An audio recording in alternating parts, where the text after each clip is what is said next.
নমস্কার বন্ধুরা, পম্পা রান্নাঘরে আজকে আমি এরকম রান্না করছি লাল লাল পাকা কুমড়োর চচ্চড়ি।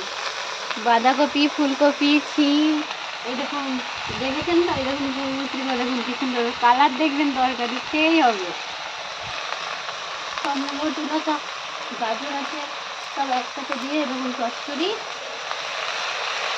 আর হবে। আর হয়েছে এরকম বেগুন ভাজা, আর এখানে আছে পুঁটি মাছ দিয়ে পেঁয়াজ কলি দিয়ে আলু দিয়ে দেখুন ফুলপুরি করেছি। পুঁটি মাছ পেঁয়াজ কলি আলু দিয়ে ফুলপুরি। তো আপনারা দেখুন বন্ধুরা, আমি এবার একটু লবণ দিয়ে দিব চচ্চড়িতে, একটু হলুদ গুঁড়ো, একটু জল দিব,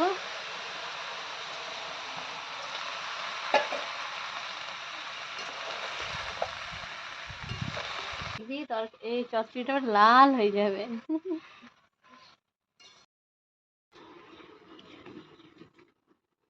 এই দেখুন বন্ধুরা, ওই রেখা চচ্চড়িটা খুব সুন্দর হয়ে গেছে, বেশ কষানো হয়ে গেছে। এবার আমি এতে সর্ষে লঙ্কা বাটাটা দিয়ে দেবো। এই দেখুন লাল লাল চচ্চড়ি।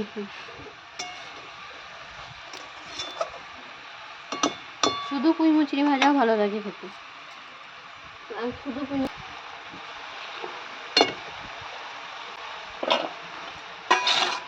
নামিয়ে নিচ্ছি, মশলাটা দিব এবার।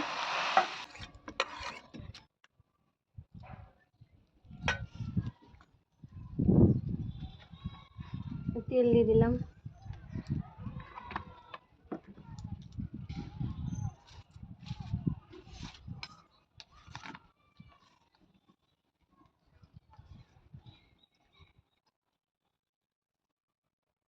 এবার আমি সর্ষে আর লঙ্কা একসাথে বেটেছি, সেই বাটাটা দিয়ে দিচ্ছি।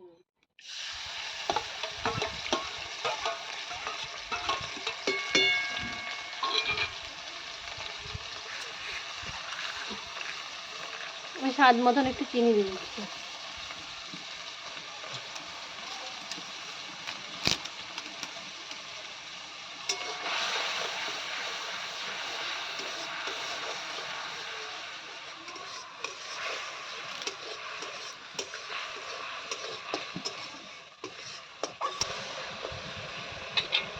এর মধ্যে আমি এবার এই পুঁই রাখা চচ্চড়িটা দিয়ে দিচ্ছি।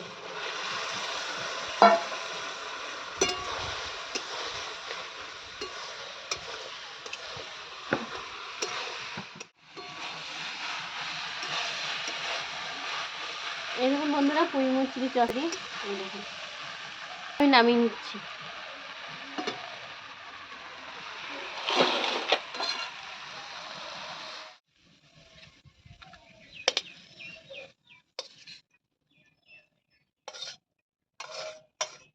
লাল পুঁই মুচড়ি না পেকে গেছে না, এই পুঁই মুচড়ি তো চচ্চড়ি